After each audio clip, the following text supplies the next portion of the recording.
Hello, and welcome to our second GDTA Spotlight session in 2023. It's great to see so many people already early up in Europe, but I think also later in Asia and especially in Australia. And I'm very happy that we can have a session with you guys in Brisbane in Australia today.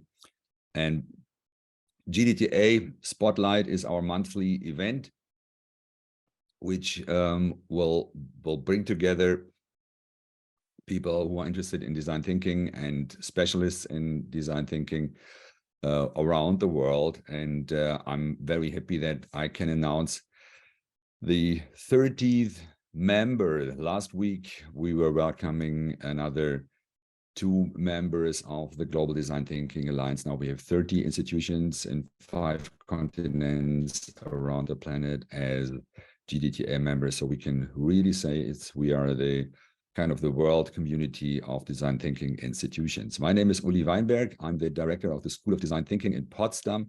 We started 15 years ago with design thinking as a sister institution of the Stanford D School. And now today we have special guests. Actually, I think some netiquette. If you go back. So how we set up the spotlight is it's a 60-minute event online, and it's as you see, it's an open video call, open Zoom call, which means we want to see you. We want to discuss with you after the presentation. So we have about 30 minutes of presentation by Professor Evonne Miller and Dr. Jeremy Kerr. And I'm really happy to welcome you. And please, if you have questions already, in the meantime, just put it on the chat. But also there will be open discussion later together with our 2 speakers here today. And we want to keep it as interactive as possible. So now I'm happy to welcome our friends from QUT Design Lab at the Queensland University of Technology in Brisbane. That's 6 o'clock in the evening there, and 9 o'clock here in Germany. So it's always a tricky thing to get appointments which are in a time area where none of us is falling asleep. And so I'm really happy to welcome Evonne Miller. I think last time it was at a big conference, at our yearly conference we met. Yeah. And Evonne will talk together with the Jeremy Kerr about the Healthcare Excellence AcceLerator. And I'm really eager to learn what you are doing with design thinking in healthcare. HBI, we are doing a little bit. The Hasso-Plattner Institute has a digital health department, and luckily the professors there are kind of constantly cooperating with the D School and trying to learn about design thinking, but we are not that specialized as you are, so as designers in healthcare. So I'm looking forward to learn something about the QUT Design Lab and their specialty in healthcare. So the stage is yours, Evonne and Thank Jeremy. you. I'm really happy that you're here. Please welcome our friends from QUT. Thank you so much. We are really delighted to be with you this evening for us and this morning and otherwise across the globe. So I'm going to talk about 15 minutes, and then Jeremy's going to talk, essentially we're going to talk about co-design and design thinking and our partnerships with clinicians and consumers to transform healthcare in a really positive and exciting way. And of course, at the outset, I want to acknowledge the traditional owners of the lands where QT stands. For me here today, it's the Turrbal and Yagara people. I want to express my gratitude for the sharing of the land, my sorrow for the social, cultural and spiritual toll, and my hope that we might come together in the spirit of reconciliation as we move forward. So before we go forward, just a little bit about me. My background is psychology and design, and my my main passion is really how I might redesign the built form and processes and systems to encourage health and well-being, primarily for older people in aged care, but also in hospitals. And so right now we're working on an edited book, which is due next month, with the tentative title of How Designers Are Transforming Healthcare. And that's many of the projects you see today are going to go in that book. And so that's a resource there. And I put in the chat before a link to our website that discusses many of these case studies. I think one of the big challenges facing healthcare, and I think we know that, is that there's escalating costs, there's aging population, there's systemic inequalities, and to tackle these challenges, there needs to be a fresh approach. And that, of course, is design thinking and co-design, but particularly led by professional designers or people with expertise in this space to work in partnership with consumers and clinicians and solve some of these entrenched challenges facing us. I think the value is that design thinking and co-design is really about thrives on uncertainty. It's people focused, it's about empathy. There's this realization that all of us are smarter than one of us. And of course, it communicates memorably via visual storytelling. And I think there's a transformative potential for design thinking for three main reasons. One, it gets those authentic voices of consumers with lived experience of specific conditions, health conditions, illnesses and diseases, and also staff who've got that experience in that space. There's a real transformative impact. I often talk about Jack Mesereau's transformative learning experience, and essentially that is when, as a result of something, you are transformed afterwards. You walk away a different person. You have had a transformative learning experience. And I think that the best co-design and design thinking sprints are, in fact, transformative learning experience, so that the people that walked in there, they walk out in a different way. And that's how myself and Jeremy and my colleagues try to design these, so that we are creating this space, a safe space, a psychologically safe space for experimentation. But in that safe space, we engage in this risky storytelling and the putting on these different perspectives. And we have a real good conversation about the different futures that could happen. Of course, we use the word futures because there's more than one future, what's probable, what's possible. But really critically, it's creating that space for that transformative learning experience. It's really important in healthcare. And I just I'll let you try and read this poem while I talk to it. I love this. It's from a book about facilitation, and it talks about where fresh ideas come and go, and we can see these in design sprints and design thinking and co-design hackathons, in that we come together and we see old familiar views anew. We see this broad space by design, and we see big thinking, brainstorming, ideation. And in this kind of space, things do get a bit open, a bit loud, a bit loose and a little wild. And that is the magic of a really great design thinking session, is that you come together in this space and you come up with new ideas. But that doesn't just happen without thought and intention from the people that design that experience. And of course, that's us, the design team.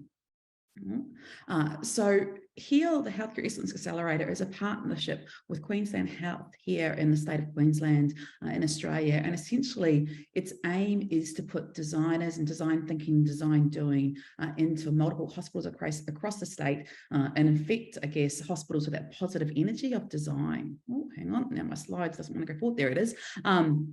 And it's been really powerful about this, really through collaboration with consumers and clinicians to tackle these kind of wicked problems that don't have easy solutions. I won't dwell on the design thinking process because I think we know it, but I think it's critical to look at the cartoon in the top right-hand corner there, which illustrates a consumer saying, hey, you're getting me. And of course, because they're part of the team, if they're not co-leading the process, the consumer voice is critical. So as part of HEAL, there's multiple researchers, many of them on this call today. Hello, team. And we all believe that the wisdom is in the system. And because of that, it really is a true collaboration across multiple people and multiple skill sets. This is a little bit of our overview. We really began in late 2019 and kicked up with funding in 2020. And since then, we've won multiple awards and implemented projects and programs in at least 10 hospitals across the state, if not more. And I love this cartoon at the bottom, which talks about, do we have a designer on a call? Because that's our vision for hospitals to have a designer on call, and all kinds of designers too. So we have in our team spatial designers, so architects, landscape and interior architecture, and of course experiential design, so interactive design, industrial design, fashion and visual communication, and all come together to help us reimagine healthcare. I'm just going to briefly talk through some of the projects and outcomes, and then I'm going to have some reflections about how we should design. I think that we should design, co-design and design thinking workshops. And these design workshops underpin everything that we do in HEAL. So with colleagues, we co-designed the 6th floor of Queensland Children's Hospital, and we redesigned it. You can see the middle right-hand side, you can see the way the walls were before. We co-designed with consumers and clinicians and kids and their families and patients and industry stakeholders, a mural that went on the walls and also playful wayfinding on the floor. So there's 3 different parrots that lead you to different places. So there's a real before and after, and there's a focus on play and wayfinding, which has been really successful. My colleague Marinella Chumakok led this project to do prototypes for child-friendly PPE. I'm sure we can appreciate the need for that in these COVID times that we're still living with. Another project, I looked at redesigning visual communication so it was more engaging. If you look closely on the left-hand side, you can see the old images, quite graphic, and people complained about these. These are on the doors of EDs, emergency departments across the state. We redesigned them to be more user-friendly on the right-hand side. We've also worked with prisons to redesign how prisoners access healthcare, redesign the forms so that they can use icons rather than writing, which can sometimes be challenging with this population in terms of their literacy. With my colleague Jessica Cheers, we worked on, this is a great project actually about virtual care, where for the first time in the one appointment, a consumer could meet with 3 clinicians, one after the other. So they might see their heart specialist, someone else about their diabetes, and a 3rd specialist, and then the specialist would come together in that 1-hour appointment at the end, have a conversation with or without the consumer to make a truly integrated care plan. And so this activity was about visioning what that experience might look like. And then other colleagues have created short animations about cultural safety, and these are extremely provocative. They're about 4 minutes long, and it's about the importance of thinking about culture and from difference of 2 different lenses, really. Again, freely available online. And in this project, we looked at connecting 2 teams across 2 different hospital services and how could we use appreciative inquiry, so focus on what's positive and photographs and arts to come together and actually communicate how 2 different cultures work. So we had photographs on the walls, used photo voice, and they shared their ways of working and communicated in different ways that they hadn't before. Hang on. Just want to briefly focus on methods. Often one of the methods that I use in co-design is to start a design sprint by having people sketch a moment of exceptional practice. So you can see those in the bottom there, a moment when they felt inspired in their practice. For example, one time a man was in the rehab ward, he was missing his dog, so they brought the dog into him. And so those kind of sketches really make a difference. And then we put the process and outcomes on the walls of the hospital so everyone could see what's happening. I've just kind of done a little bit of a rush through of some of the highlights of the projects, and people were like, oh, this is magic, all this stuff, and our answer really is no, it's not design, it's design. And at their best, these kind of participatory arts-based and design methods really create this psychologically safe space where people can come together, collaborate, talk, and have that transformative learning experience to think about what the future might look like and what they would like it to be like in their role in making that happen. So I just want to talk through a couple of project learnings. The first is that a design-led approach and these kind of co-design activities are critically important because they enable a compelling vision for change. Often we'll start with an activity where you get people to draw or use images and create like a picture of what the future might look like. So we get people to fast forward to the future and then share that. And you can see this is on the far right-hand side here, there's like the visions of 2030. And so we use personas there, and we had participants, and this is a large group, this one over 80 or 100 people, talking about how we might reimagine integrated care for the future and what that might be like. I alluded before to the value of sketching. I think starting with this is really powerful because we're focusing on the positive, using Cooper Ryder's appreciative inquiry approach to think about what might be, that kind of dreaming state. And we've also used a comics approach, so journey mapping through comics, and that was a lot of fun too. Have people draw in comic form the typical rehab patient journey between 2 hospitals, and they put that on the walls, and then actually people could add a scene by call out cards about what they wanted to change or what was different. And then, of course, design thinking and co-design sessions aren't just about dreaming. We really have to focus on the pragmatics, on what, the steps to move forward and the process to make that happen.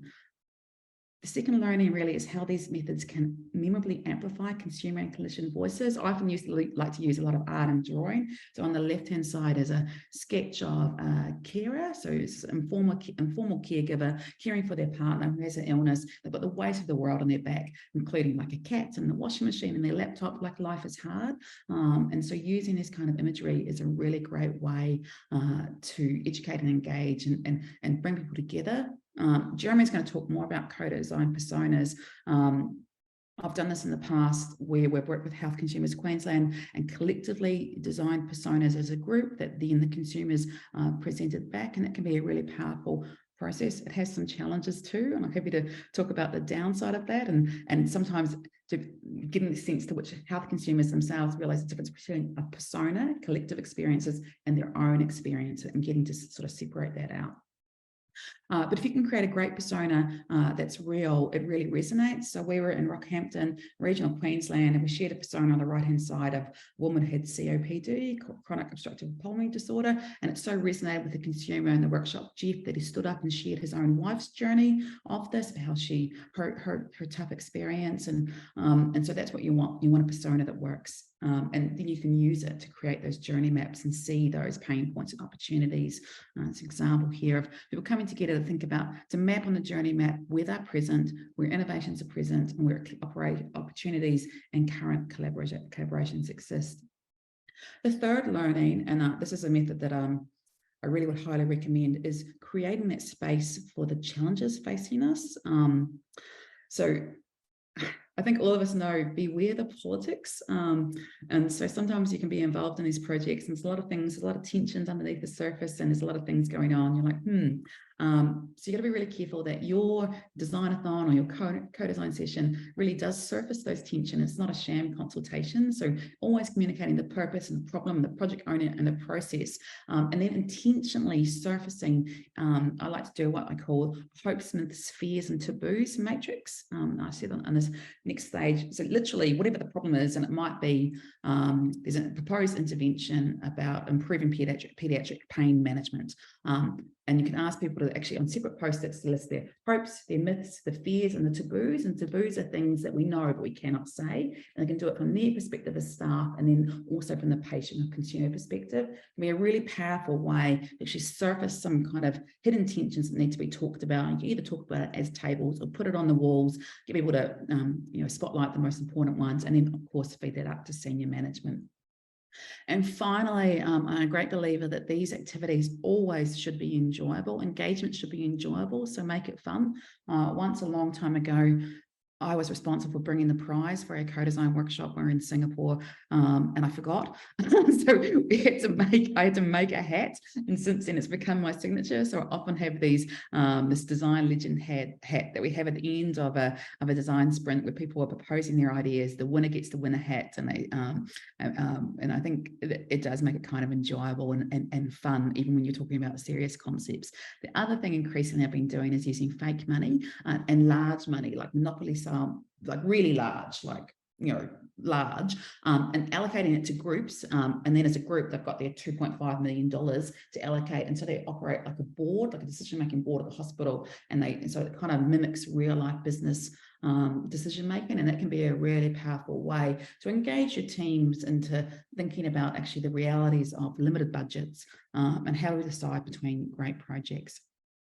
So in closing, hopefully that's giving you a sense of some of the kind of methods that we use when we do co-design and design thinking sprints in the hospital context. The link I put in the chat has got videos and case studies, and as I said, we're working on a book right now that should be out hopefully in a couple of months. Definitely, it's due next month, so soon. And we'd love to connect internationally with everybody about what you're doing and how we can help or collaborate.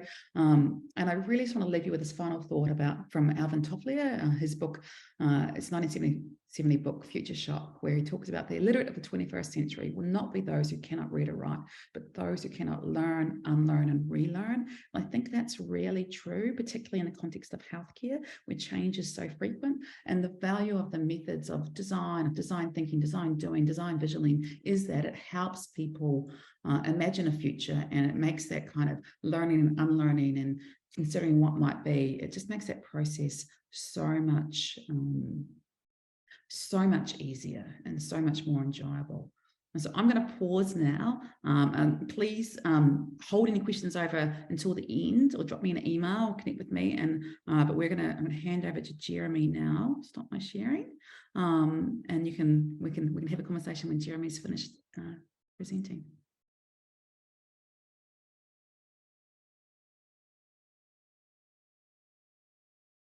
Thank you, Evonne. A lot of the work that you touched on, obviously, so many people at QUT are involved in co-design, and the HEAL lab itself has been amazing, and it's created a culture of co-design throughout the whole of the School of Design. What I'm going to do today is focus on a couple of projects that I've been involved with, and you can see here I've had the wonderful experience of working with so many different design partners.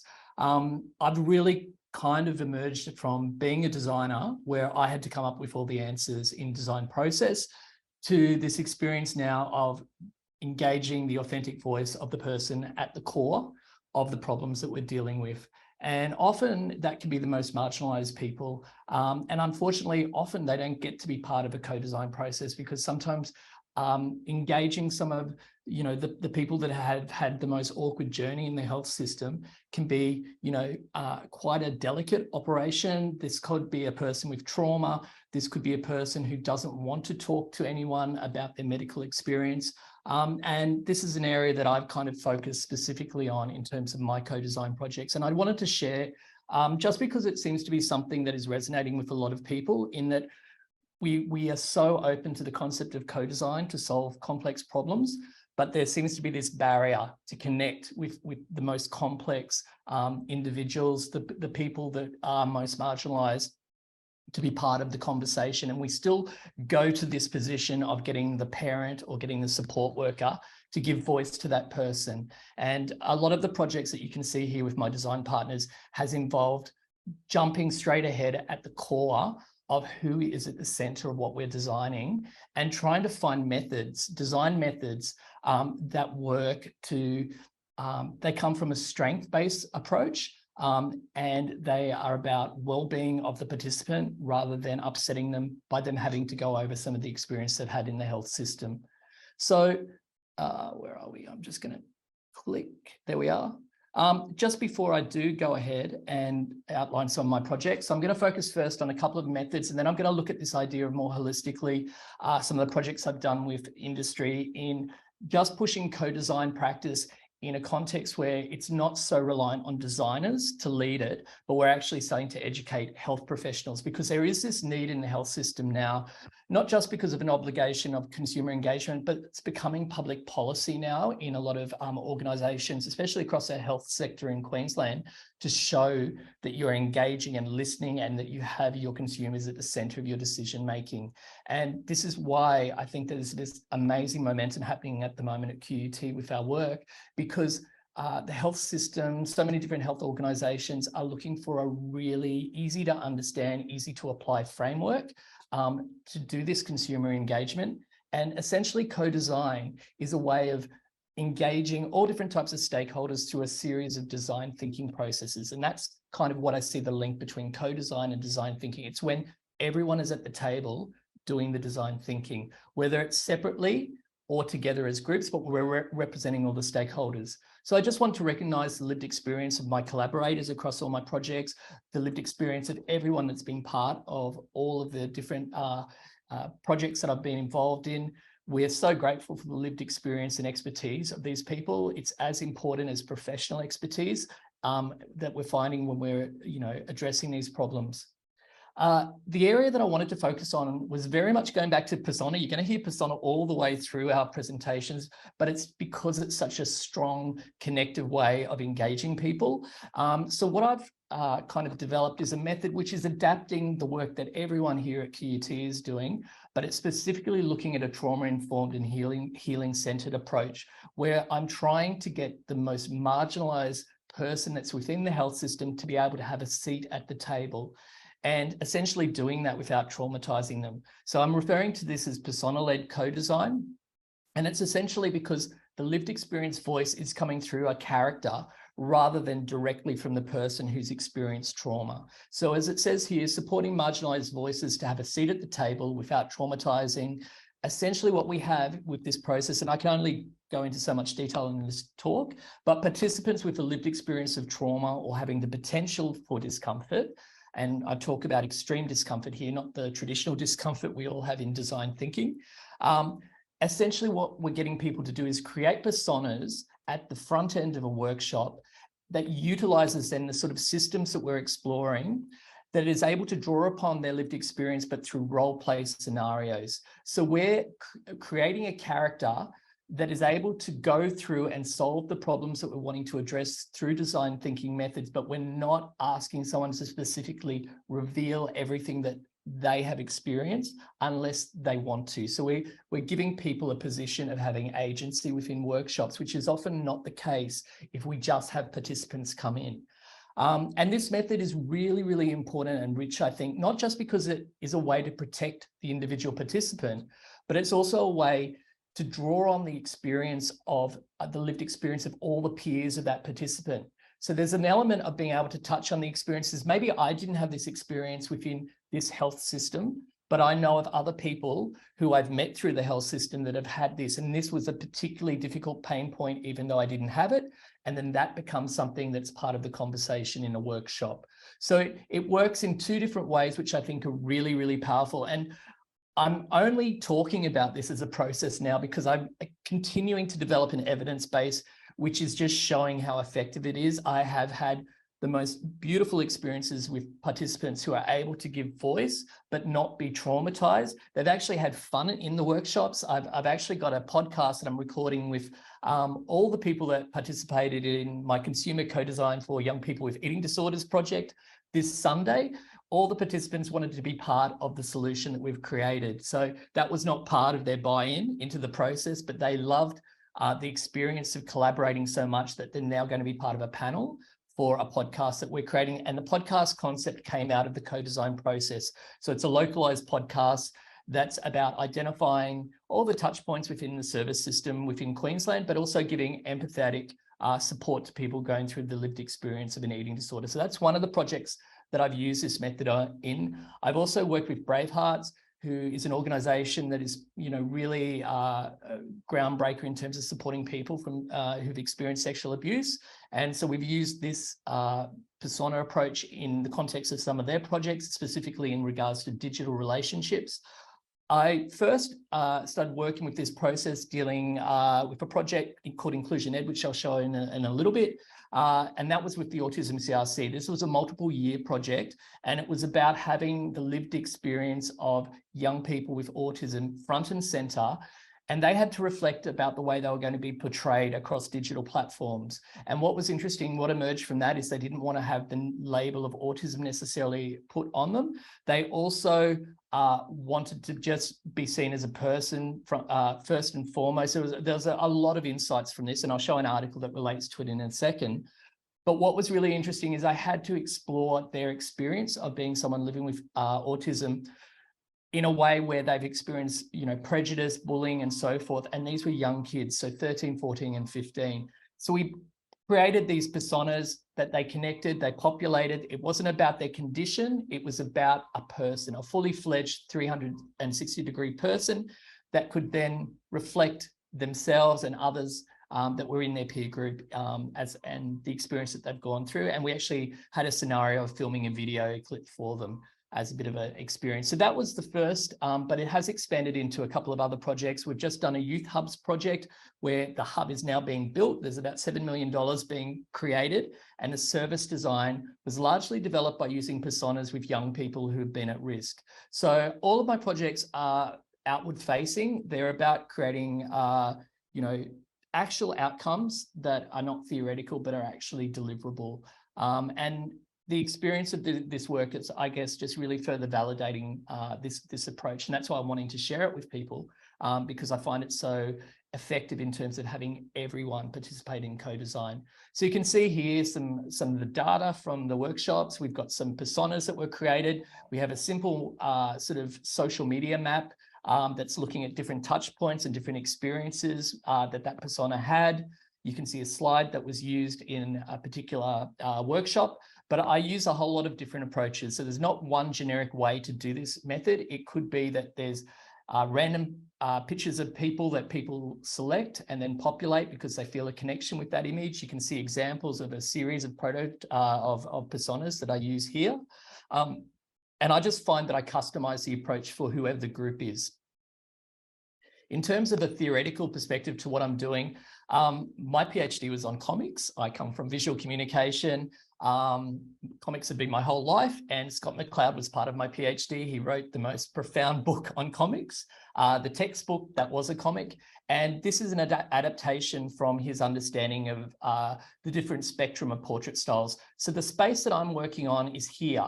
And I'm finding that the personas really connect with people because it is that idea that you can relate to a face that's not so realistic. But then if we were to take it to the most simplified smiley face, it seems, very generic and there's not necessarily a connection. So the idea is that we have almost like cards of personas. People connect with them, they populate it, there's a playfulness, and then we explore a lived experience.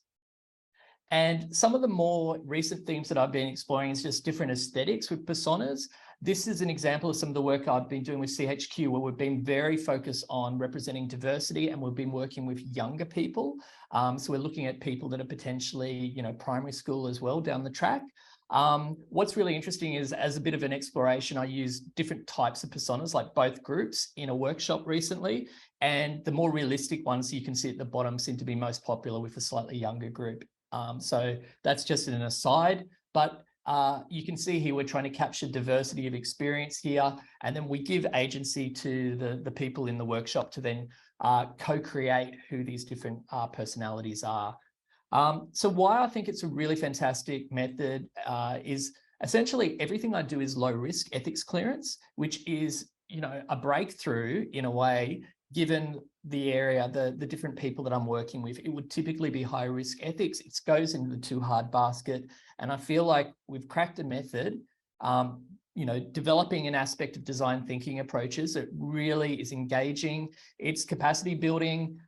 We were talking with Evonne, she's talking about the idea of a transformative workshop experience. That is exactly what seems to happen in the workshops that I do this work, because we're dealing with people that have often been highly traumatized. And someone is listening to them, they're having fun, they're able to understand their experience in a slightly different way. And, more than anything, I'll just reassure you that this method, although it might sound kind of a bit, playing with fire, it is, every experience I've had, it has been a sense of fun with participants. And it's emerging in a way as best practice.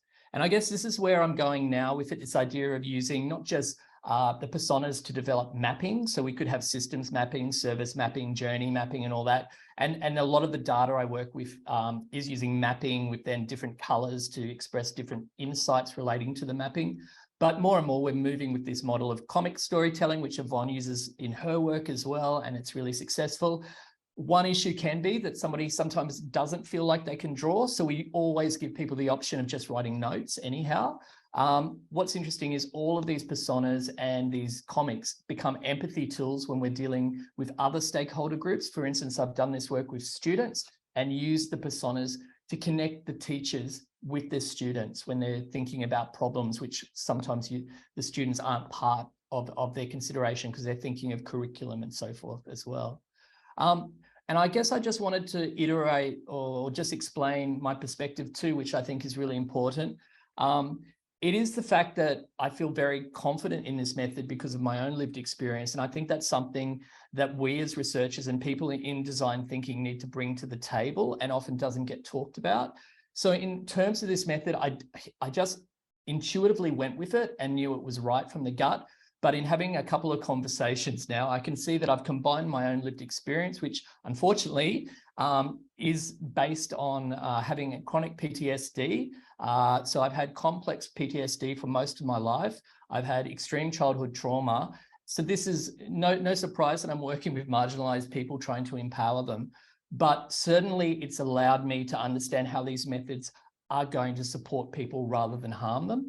But coupled with that is also the fact that there's my own domain expertise. My growing understanding of design thinking and co-design has been integral for me to move in this direction with my work and to move beyond the traditional co-design sort of workshops with the traditional co-design stakeholders. And of course, also connected to this is just my own hobbies, interests, and passions, which is comics, has been for my whole life. Ironically, it was a connection with that when I had my childhood trauma. Comics were my escape. So I guess I just want to bring this up because we expect our co-design participants to step up. We want them to be vulnerable. We want them to take risk. We want them to be courageous. We want to take a leap into the unknown. For anyone to go into a workshop, design thinking workshop that's never done it before, it's scary. A lot of people have, left school, maybe, in early high school or whatever. There's so many issues that can surround walking in that design thinking room. And as researchers, we need to step up also. And I think that this way of being a 360-degree human, it's a big thing that I'm pushing at the moment.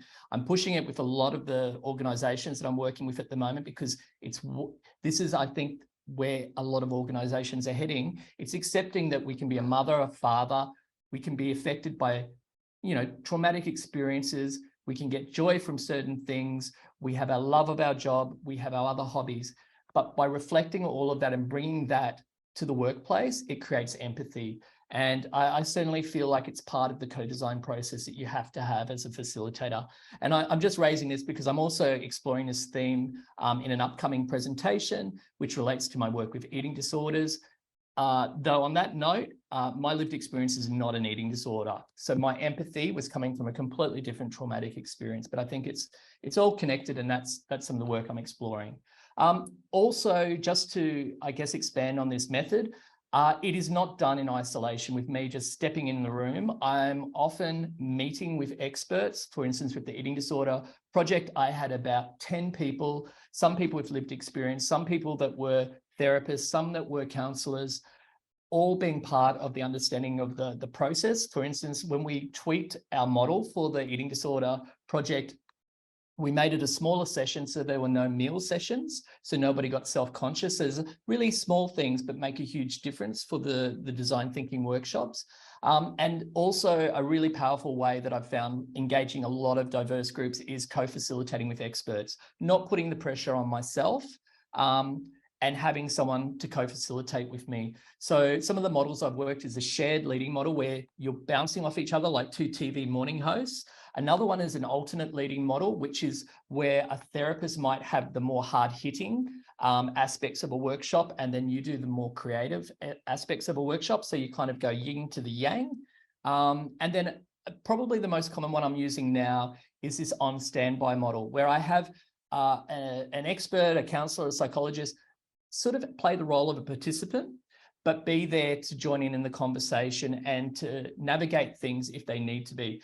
Strangely enough, all my on standby co-facilitators have never really had to do anything because the method's proved really successful.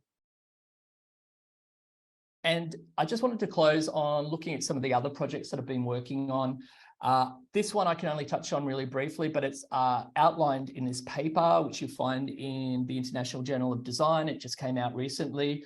It's proposing a model called integrated co-design. And the reason why I proposed a model is I couldn't find any models out there which gave me a guide of what to do. And I realized, oh, there's something, this project evolved naturally, but there's a model that can come from it. So this particular project was working with multiple stakeholders through a project. It was a knowledge translation from the autism CRC. It basically entailed all of the research outcomes of the CRC, autism CRC, being translated for practical application. Rather than just papers being published, it was about getting the knowledge into classrooms, which isn't as easy as it seems, because a lot of researchers don't understand how to design teaching practices. So this platform is live now, and it's has lots and lots of different practices. What was really interesting out of the co-design process, teachers, researchers, people with the lived experience of autism, none of them wanted the label autism to it. So now we have Inclusion Ed, which is supporting diverse learners. One of the really interesting outcomes of the co-design with teachers was them looking at a lot of the practices that were emerging from the researchers and seeing that it was just as relevant to other learners in the class. It wasn't about just supporting people with autism in the class. And we all understand it as a spectrum of learners. And so, again, the whole framing of this project was completely different to what it would have been initially. And it wouldn't have had that reframing if it wasn't for, the input, the co-design process. So it was an incredibly, successful project. And here, this is an example of the Autism's CRC's own stakeholder map. They have autistic people at the center of everything, and all other stakeholders revolve around it.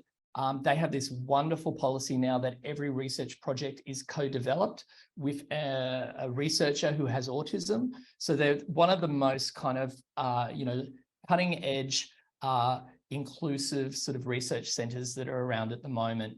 I developed the integrated co-design model by looking at this fact that we did preliminary sort of elements to our project. We then engaged multiple stakeholders in the front end. So we got multiple perspectives at the beginning, and then we presented these ideas to policymakers and decision makers at the front end as well to see what were the barriers and what were the positives. So there's this whole front end multi-stakeholder workshop engagement that then led to a prototyping stage. And then we used participants for different, co-design processes for the feedback. So I started to sort of see how we could weave in this idea of co-design throughout the whole life of a project. So you can see with all the uses of color is where we had co-design occurring with some stakeholder groups. And then the grays are where the designers or the analysts came in. And this is the foundation of this particular model. So the paper outlines the concept model for approaching this. So it's not set in stone. It's trying to give people a perspective so they can design, doing a visual mapping of a very large project. Like you can see, this was a lot of years. And it's the idea of breaking things into designing for co-design. Like we have to spend time designing the process, and that might involve pilot workshops to be fully informed when we're engaging particular stakeholder groups. There's the design process, but there's also real opportunities in the development and implementation stage, which often gets neglected in co-design. It's all about getting the good ideas, and then we forget about the stakeholders. And the thing is, we can go off course and lose direction and connection with those insights and those beliefs and understandings of the co-designers if we leave someone behind. And just finally, I'm just going to flag a couple of other projects I'm currently doing. And these are super exciting because it's all of organization sort of transformation. So we have this, as I said, a lot of health professionals, everyone knows about co-design now, but there's still this mystique around how to do it. And everybody wants a template, a little bit like the design thinking map. They just want to be shown how to. But what we're wanting to do with this project with the Woolworths Centre for Childhood Nutrition Research, I've been in part of this centre for the last 3 years. I've been part of a whole lot of projects within the centre that you can see indicated by the blue circles. And I've been doing capacity building with researchers who are health researchers, health nutrition researchers, to integrate co-design into their mixed methods approaches to certain problems like food literacy in schools. We've been looking at food equity in terms of struggling families. And we've been wanting to create the voice of people from these diverse backgrounds, especially people that are struggling from a socioeconomic point of view. That's been difficult to engage, but something that's really critical to solving the problem of feeding, as the project's called, feeding families in tough times. So from that, I kind of developed a lot of support mechanisms with people within the centre. And I had my own project where we've created a platform, which I'm going to show you in a second, which is, we realized it was bigger than just the centre. It can help any person co-design. It doesn't have to be a health nutrition researcher. It doesn't have to be a health professional. It can be anyone. So it's grown and we can see the need for it. The second project, I'm doing a very customised project for Children's Health Queensland Hospital and Health Service. I'm doing that with Jess Cheers, who's also been working on this project with me and who Evonne's worked with. And she's fantastic. She's been working with me on a lot of this stuff. And again, it's all about collaboration. And with this particular project, we're customising it for the health service. That's all of Queensland and part of Northern New South Wales as well. And so I've just been meeting with representatives from all the different sectors of that organisation who are all going to participate in creating a toolkit for them. So just in regards to the Woolworths project, here we have an example of the phases of that. So I did a great literature review of all the sort of toolkits I could find online. And a lot of them were very specialist rather than generalized, like the one that we're developing is. I did capacity building with the researchers and developed a lot of initial learning tools for them. Then we've actually gone out and engaged researchers in health and other fields about their needs, about co-design. And there's a bit of an outline of the workshop here. And then we've also engaged consumers who are then the people participating in the workshops. And from their perspective, we're looking at their needs. And so we've come to the point now where we're actually about to release Co-Designer in late March. And so I'm going to give you a little bit of a sneak peek. And this is really just, at the moment, it's designed with the idea that the health professional is wanting to customize. We have creative methods with co-design. We have creative methods with design thinking. So let's not give people a template. Let's give them the capacity to design for co-design. So it's perfect for their stakeholders. It's perfect for their context, whether it's big, whether it's all of system change. And so this is some of the areas that we're touching on this platform that's going to be released. I'm really excited that we've also got an A to Z of design methods, but importantly, the way that we present our methods, and you've got some examples here. Our methods are shown holistically, but then we break it into 3 different versions of each method. And when you look here, you can see that a lot of methods, we have a search engine. So some methods are really good for exploring, some are great for testing, some are good for sense making and provoking. That's the themes that we saw when we looked at all these different methods. What's interesting is a lot of methods can be used in multiple ways.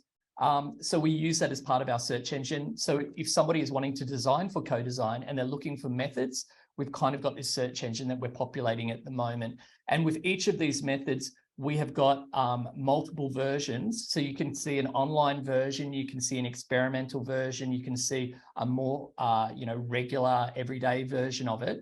So people realize that there's scope for them to change and adapt their methods, a little bit like I did with the persona-led co-design.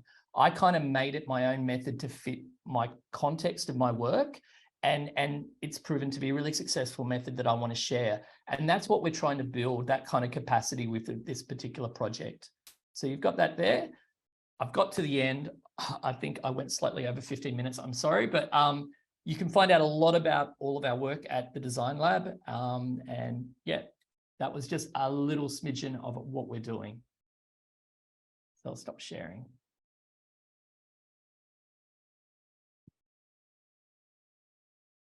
Oh, thank you very much. Thank you very much, Jeremy, and also Evonne. That was so inspiring. I think I got a lot of new ideas to work here at the HPI, and you are doing so incredible, great projects there. It's thank you very much. So big applause to our 2 presenters here, to Evonne and Jeremy. I see already there's some discussion on or some questions and answers already in the chat, but maybe there's some immediate question or remark from all of you who are listening. Actually, switch on your video if your line allows it. Would love to see you. Any question? So I actually I started thinking of how could we do those projects here. Yes, we are doing with our students. We're sometimes focusing on healthcare activities. Actually, quite often, once a semester or so, we are having a project. But if I look at the scope, you are running long-term processes. How do you get the financing done? That was one of the questions. Because we are seeing a problem. Is that all Queensland money? So public money. Public money. So you need a good relationship, and you need to put the time into building that relationship with your policymakers. So, so here in Queensland, we have a state body called Clinical Excellence Queensland, and their focus is improving healthcare essentially. And we've been liaising and talking with them since 2017. In 2019, we had a big conference they participated in, and out of that, in 2020, just before COVID started, we managed to secure some small seed funding, and that's continued. So we're just under about $750,000 total over the last 2 or 3 years, which is a good investment for something that's, I guess, not clinical care. It's designers and design thinking. And our big focus has been maximizing that impact, like really making that work. We use a lot of high degree research students and masters and PhD students as collaborators and partners, and we've got a big team. But yeah, it's about continually reaching out to industry partners. Isn't that right, Jeremy? And sometimes it gets tiring, but you have to just eventually they will find, well, hopefully they have found the money to support us, and then that's grown. I've got other colleagues online that managed to translate into large competitive federally funded projects as well. Jeremy. Yeah. I mean, I sometimes feel like I'm working at a different organization because I'm spending so much time with some of the partners. But it's really wonderful because people, they almost have a light bulb moment when you explain the process and realize you don't have to come up with all the answers. This is your opportunity to throw it and flip it. And I think that as a designer, because I haven't had my whole life in academia, I've worked as a designer for like a record label and all sorts of crazy places. For me to then go into this thing and go, I don't have to solve all this. And I'm excited as a facilitator to just go, where is this going to go? I think it just changes the mindset of how people go about solving problems. And it's really empowering. And I think that's what we bring to the organization when we start to kind of champion co-design. There has been projects where I've done a couple of things. Brave Hearts means a lot to me. So I've done some pro bono work, which is now led to a very big 3-year project, which hopefully we're going to get funding for. So it's a bit of... some people won't know what Brave Hearts is. Do you want to explain briefly?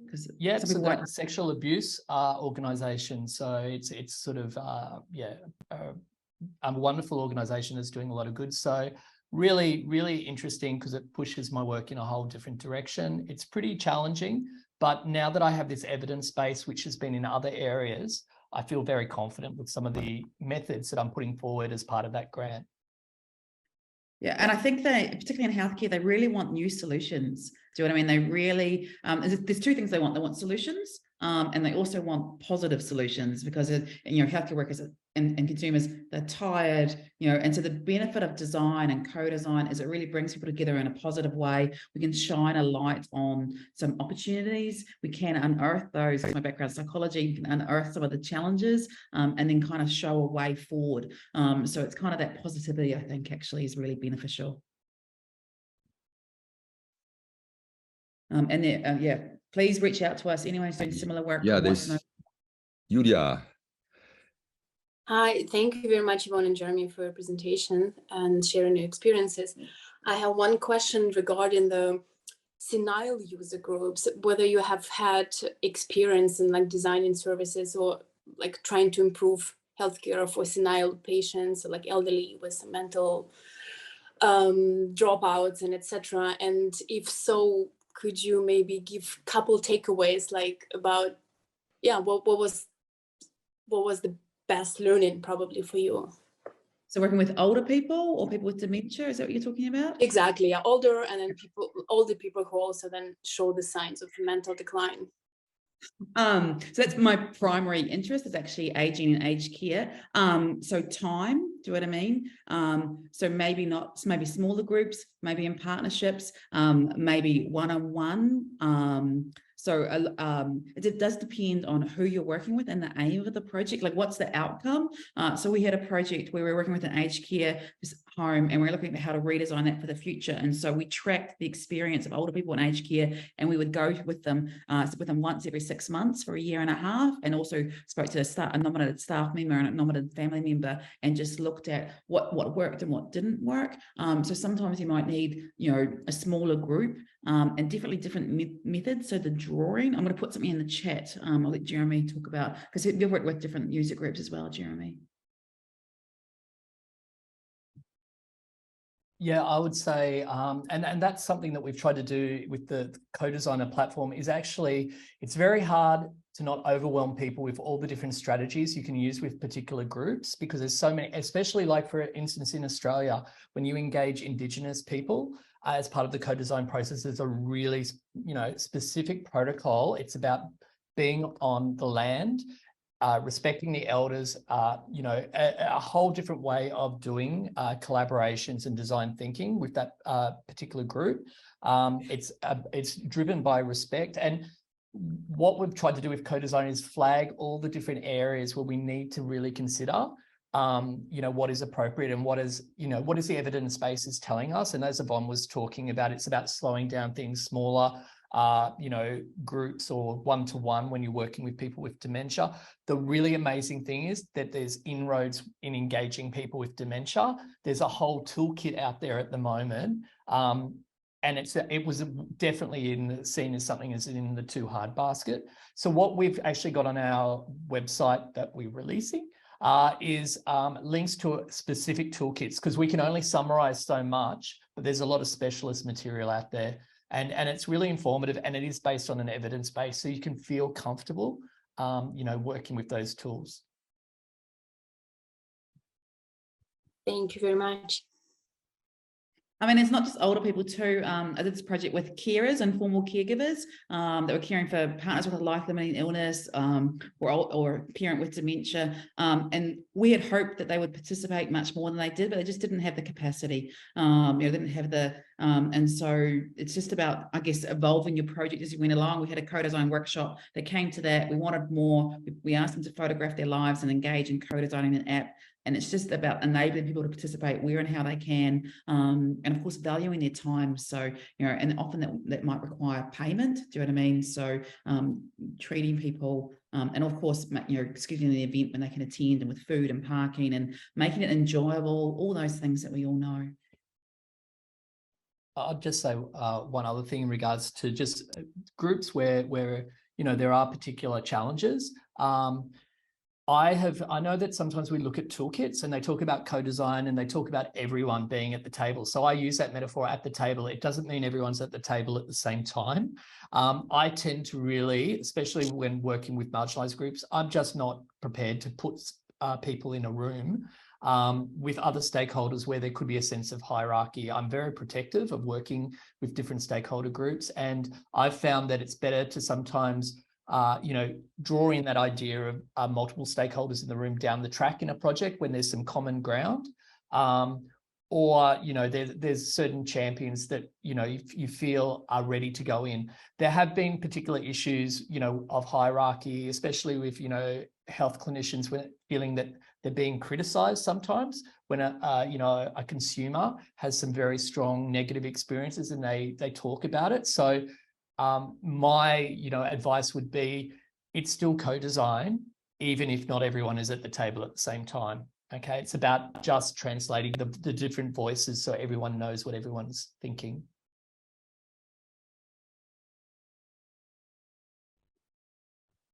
I have another question regarding the. You're talking about so many different projects with different patients and traumatized people and so on. When you're doing this kind of workshop activities, are you doing this at your lab at QUT, or are you moving to their place? Are you going to the hospital, or and if yes, are you generating their new environments? Because we know, we learned here that the space is playing such an important role to open up, to let people easier talk about difficult things, and so how do you handle that? I would love to learn. Do you want to go first, Jeremy? Yeah. I mean, the Eating Disorders Project is a good example where a lot of the young people that had experienced eating disorders, and for them to be a participant, they fall off the volunteer research participant list after a year of recovery. So I had a lot of people that have only recovered. Their experience of an eating disorder was within the last year. It can be so triggering if it was in the hospital. So we actually made a specific thing of not doing any co-design in the hospital. But luckily CHQ has an innovation hub, which they're still setting up, but it was this beautiful neutral space that, and it was literally, because they're still setting up, it was a blank space. So it was absolutely neutral. And it was a really good space to actually engage people. In terms of using the university, I'm really mindful as to creating a sense of hierarchy if I'm inviting people into the university. For some people, it can be a wonderful experience. Like the podcast that I'm doing with the girls now, they want to come to the uni because they're so excited. They've found out about design through the workshop, and now they want to see how we do podcasts. They want to see creative industries. So we're now producing, the outcomes here at the uni. But I've kind of I haven't just worked in the health sector. I've worked with a lot of, I've worked in informal education and so forth. That would be really inappropriate to potentially bring someone to a university setting. I think you reflect on your consumers, and that's where a pilot workshop can be really good, where you just grab 1 or 2 representatives and bounce off ideas. You don't have to solve it yourself. You can go, hey, if we had these options, what would you want it to be? How long would you want it to be? This is what I'm thinking for the workshop. And I see that as all part of the designing for co-design process. And it's really important because it can change the whole direction of how you approach things.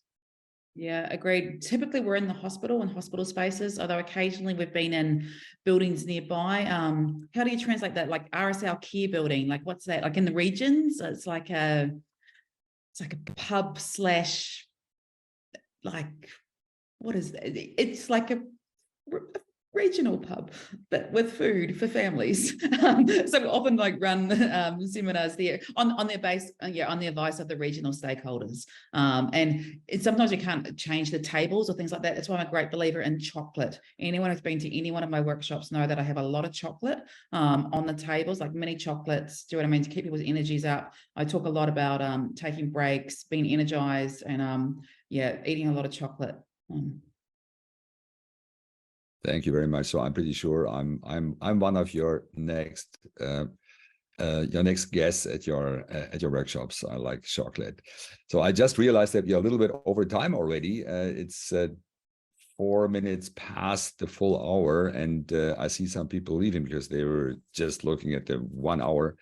And I would like to thank both of you, Evonne and Jeremy, very much for the insights you were giving to the community here, and the inspirations. I got really inspired to do more in this direction, and I hope some of you as well. So thank you very much. Big applause to both of you.